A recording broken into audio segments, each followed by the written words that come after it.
This episode is brought to you by Nordstrom.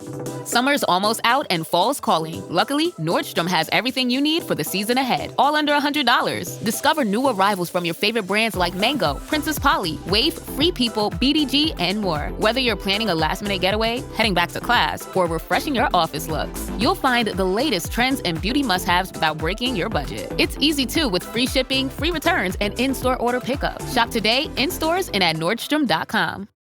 The following is a Red Apple Podcast Network presentation. They say this is a big rich town. I just come from the poet's part. Bright light, city life, I gotta make it. Welcome to Dominic Carter's podcast. This is Dominic Carter's City Hall. Now, here's Dominic Carter. Red Apple Podcast Talk Radio 77 WABC. You can catch me, Dominic Carter, live weekdays, 3 to 4 p.m. Eastern, and again live midnight to 1 a.m. Plus, don't miss the Sunday night edition from 11 p.m. until 1 a.m. You can listen by downloading the 77 WABC app for free or streaming live the program at WABCradio.com, WABCradio.com. Don't blame the NFL. Don't blame people that passed by and did not notice the semi-automatic weapon at his side. There's only one person responsible for this horror, the shooter. This is my podcast. Let's go. Fox News alert, we're monitoring an active shooter situation in Midtown Manhattan after a gunman went inside of a 44-story office building and opened fire around 6:30 p.m. local time. We're told the rounds first went off in the lobby before the shooter got up to at least one other floor. Tragically, when it was all over, this madman unleashed nearly 50 bullets in his Midtown massacre, killing 4 people, including an NYPD officer. Back up! Back up! Back up! This coward, the shooter, took his own life.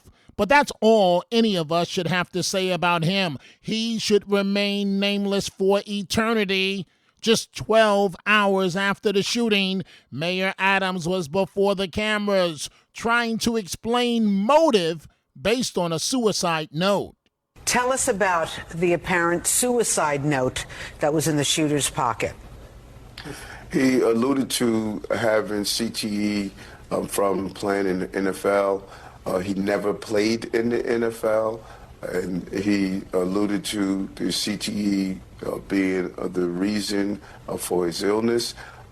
It appears as though he was going after the employees at the NFL. The building 345 housed the NFL's company there as well.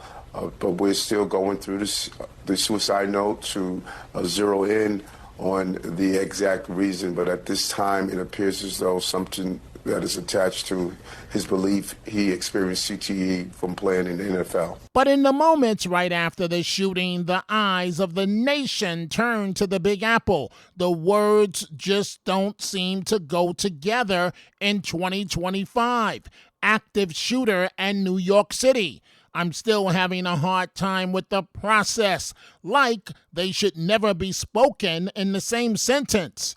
It has happened elsewhere throughout the country, and now New York City was no different. Yes, only a few hundred miles away at that supermarket in Buffalo, and now New York City is no exception. City leaders tried to explain the madness. 6:28 p.m., the 911 call center started receiving multiple 911 calls for an active shooter inside of 345 Park Avenue at 52nd Street in Manhattan. What happened next is under an active investigation, and details are still coming in, but here's what we know so far. Surveillance video shows a male exit a double-parked black BMW on Park Avenue between 51st and 52nd Streets, Carrying an M4 rifle in his right hand, he walks towards the building's entrance. That individual was seen exiting the BMW alone. The building's security camera footage shows the shooter enter the lobby, turn right, and immediately open fire on an NYPD officer. He then shoots a woman who took cover behind a pillar and proceeds through the lobby, spraying it with gunfire. He makes his way to the elevator bank, where he shoots a security guard who was taking cover behind the security desk. One additional male is shot in the lobby, per his own statement from the hospital.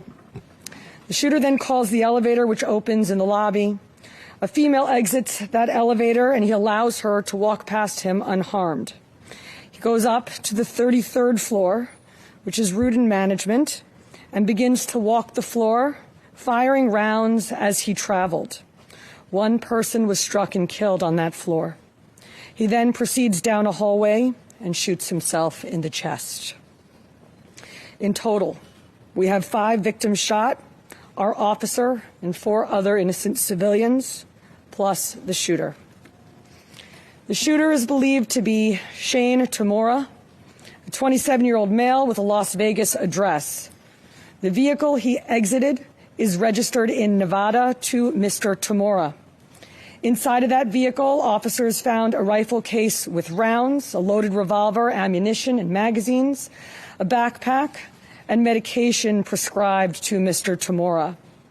The vehicle was searched by our bomb squad and found to be clear of any explosives. The initial investigation shows that Mr. Tamora's vehicle traveled cross-country through Colorado on July 26th, then Nebraska and Iowa on July 27th, and then in Columbia, New Jersey, as recently as 4:24 p.m. today. The vehicle entered New York City shortly thereafter.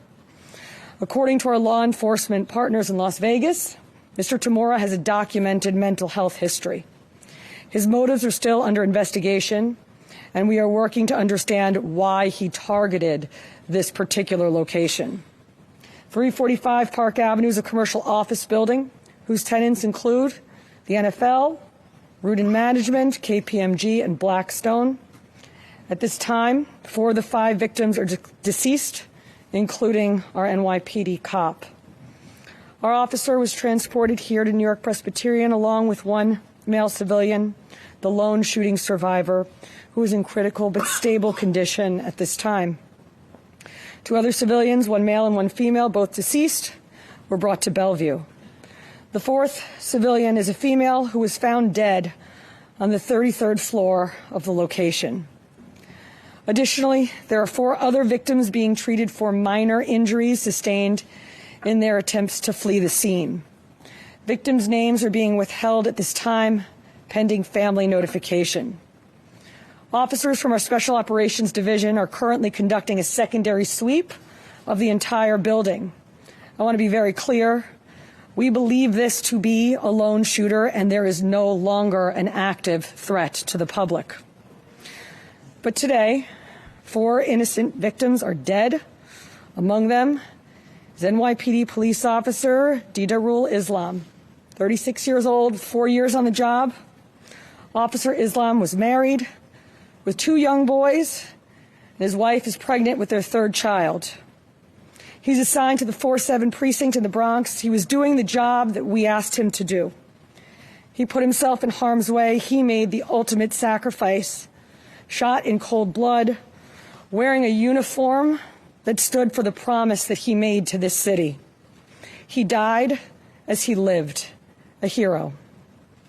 I want to extend my profound sympathies to all of the victims and their families, and to the brave NYPD cops who today lost a brother. There are still many questions that we have to answer, and we will answer them. But for now, our city is in mourning for the innocent lives lost. May their memories be a blessing. Pat. Sorry. Oops, sorry. Patrick Hendry, President of the PBA. This is a devastating night for our city, for our police department. Pure evil came to the heart of our city and struck innocent people. And one of our police officers who were protecting those people. We lost 4 people tonight in our hero brother who gave his life for this city. He was a hardworking police officer who was proud, we know, from hearing from his family, to put on that uniform and shield of a New York City police officer every day and went out and did his job. And he went out every single day to provide for his family, whether it was overtime or whatever he had to do to provide for this family. That's what he did on a daily basis. And his family is devastated. A wife losing a husband who provided for that family. A father who's not going to see his son again. This never gets easy. I always go back to the beginning of my role as mayor in Harlem Hospital, where Officer Mora and Rivera were assassinated. I remember watching their family members enter the hospital and a loud yell of, "No, God, please tell me it's not true." And I thought about that today when the notification came over from the police commissioner that we had a number of shots fired and we're still unraveling what took place. And our hearts are heavy. 5 innocent people shot tonight. We lost 4 souls to another senseless act of gun violence, including a member of the New York City Police Department, Officer Islam. He served in the 47th Precinct. He was just 36 years old and a 3.5-year veteran of the department. He was doing what he does best, and all members of the police department carry out. He was saving lives. He was protecting New Yorkers. He's an immigrant from Bangladesh, and he loved this city. And everyone we spoke with stated he was a person of faith and a person that believed in God and believed in living out the life of a godly person. He embodies what this city is all about. He's a true blue New Yorker, not only in the uniform he wore, but in his spirit and energy of loving this city. And early tonight, I met with the officer's family. I told them that he was a hero, and we admire him for putting his life on the line. This was his dad's only son. But with the active shooter situation, all of this is happening in an election year. And to make it even messier, New York City Democrats have nominated a socialist. Mamdani has made no secret of his disdain for the police until suddenly, in a stunning upset, the 33-year-old with virtually no experience except serving as an assemblyman clinched the nomination for mayor. He hates cops and sees no value in them, but enjoys the full police detail assigned to protect him. He's a phony, and upon returning from a trip to Uganda, he ran to visit the family of the deceased officer, Didarul Islam. And oh, by the way, what a coincidence, Mamdani no longer wants to defund the police. I landed back in New York City this morning and went directly to the home of Officer Islam, where I met with members of his family, young and old, who are heartbroken over the loss of their son, of their brother, their father, their husband, their friend, heartbroken in a way that words cannot fully describe. And as we spent close to an hour together, there were moments that stayed with me. Moments like when Officer Islam's sisters asked me, who will we call Bhaiya now? Moments like when his brother-in-law told me of how it was Officer Islam that brought him to this country, that took him to get his first learner's permit, that got him his first job working at a restaurant in Union Square, where they would speak together every single day.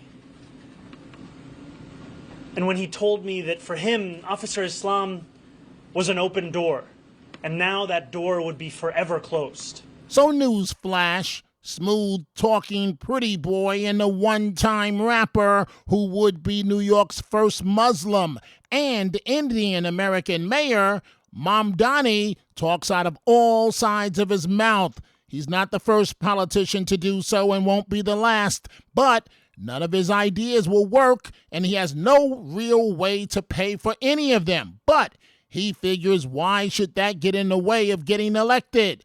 Mamdani says now don't defund the police, but stands by his pledge to disband the highly trained NYPD unit that responded to the active shooter in the first place. The vision that we've put forward in this campaign, despite what others may say, is not to defund the police. It is, in fact, to allow those officers to respond to the serious crimes that many of them signed up to address, and to do so by ensuring that we ask them to focus on those crimes, and we ask mental health professionals to respond to calls of mental health crises.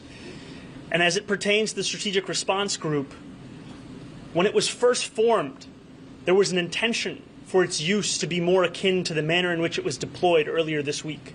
What we have found, however, is the city has come to rely upon the Strategic Response Group as its primary means of response to acts of protest across the city, when New Yorkers exercise their First Amendment rights. And that decision in asking the members of that unit to respond to protests, as opposed to what was the stated reason, is a decision that has led to the violation of a number of New Yorkers' civil rights. And it's a decision that has been the basis of my critique of the use of the group towards that end.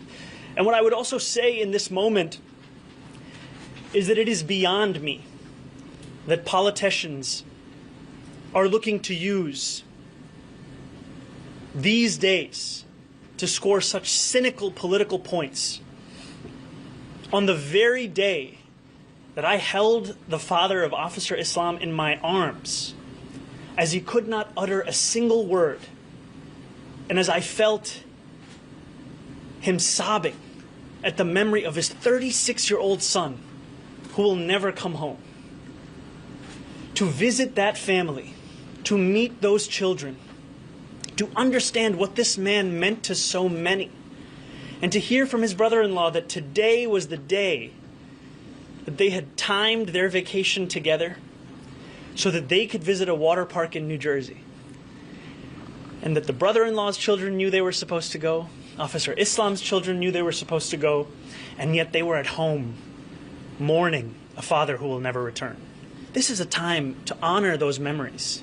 This is a time to lead this city in coming together, not a moment to try and score the very points that turn so many New Yorkers away from politics. The Republican candidate in the race, Curtis Lewa, appeared on Sean Hannity. You know, it's at times like this of a tragedy of a slain police officer, we put them on a pedestal. But the rest of the time, we berate them, we put them under an electron microscope, we're constantly questioning their motives, their tactics, and then only when they die do we take a moment to reflect. You're right, there is a movement in my city to defund the police, to use social workers to actually say that we cannot trust the police, and they risk their lives every day for us, every day, 24/7. And let me be the first to be political.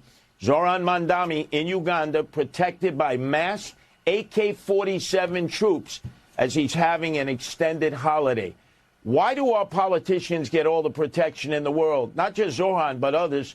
And meantime, average everyday people just trying to earn a living are subject to these kind of random attacks. The NYPD is the absolute best in the world. Everybody knows that. But they don't have enough men and women. We've got to get them up to 40,000 people to keep everybody safe and sound in our city. We're only at 31,000. That's not enough to protect everybody, Sean. You've traveled the streets. You know how desperately we need armed, uniformed police officers to make everybody feel safe and ward off the random attackers and potentially the terrorists who still want to attack us in New York. And Republican consultant Scott Jennings, who appears nightly on CNN, chimed in on his podcast. Tragic shooting in New York City. 4 people murdered in cold blood. The gunman is dead, killed himself after taking those lives. One of the victims is a police officer in New York, Didarul Islam, 36 years old, in a Bronx precinct. That's where he worked. He'd been with the department for 3.5 years. He was an immigrant from Bangladesh. As that chaotic scene unfolded last night, you could see NYPD police officers heroically flooding in, putting themselves in harm's way to protect the people of New York City. Now this story figures to loom large over the upcoming mayor's race. The leading candidate, Zoran Mamdani, what's he said? Well, here's a post from Mamdani in his past. We don't need an investigation to know that the NYPD is racist, anti-queer, and a major threat to public safety. What we need to do is defund the NYPD. In another post, Zoran Mamdani responding to someone who had tweeted out, I just saw a cop crying in his car, LMAO. We know what that means. Mamdani said, nature is healing. Ladies and gentlemen, elections have consequences. Will the people of New York City go down this path of electing a mayor who clearly hates the police officers in the NYPD?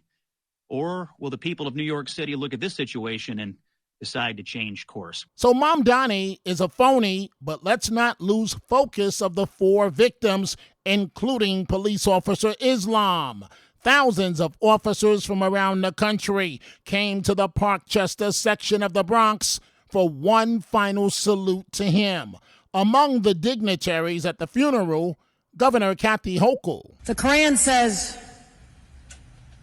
whoever saves a life, it is as if they saved all of humanity. This officer saved lives. He was out front. Others may be alive today because he was the barrier, unexpectedly, but he was there. He was there to protect the people in that building, as well as his daily duties. Starting at 6:30 a.m. at Precinct 47, where I was yesterday, look in the eyes of his brothers and sisters who now go on without him. And Mayor Adams and Police Commissioner Jessica Tisch. There is nothing more tragic than having a parent bury their child. We must live in the spirit of Officer Islam and what he stood for and what he would always stand for. And I want to thank New Yorkers, the number of calls and communications that we received to stand in unison with this family and this city as we heal together. Look at all the NYPD officers here and outside this mosque and across this city who stand with you. I stand with you. I am so heartbroken for you and for your family. And as we scan that sea of blue, you will notice that they look a whole lot like Didar. They wear his uniform, his shield, his collar brass. They carry on his purpose and are sworn to finish the work that he started. And they will be there for you always. The funeral for Officer Islam, the father of 2 young children, his wife only a month away from delivering their 3rd child. Meanwhile, the NFL season kicked off with a moment of silence for all the victims. And that is all the time we have for this edition. You can catch me, Dominic Carter, live weekdays at 3 to 4 p.m. Eastern and again live midnight to 1 a.m. Plus, don't miss the Sunday night edition from 11 p.m. until 1 a.m. You can also listen by downloading the 77 WABC app or streaming live at www.wabcradio.com, www.wabcradio.com. Red Apple Podcast Talk Radio 77. WABC. I gotta make it. Dominic Carter Socials on Twitter at Dominic TV and Facebook and Instagram. Dominic Carter TV. Email at dominic.carter@wabcradio.com. Until the next episode, be well. And as Dominic always says, stay positive. The glass is always half full, never half empty. Dominic Carter City Hall.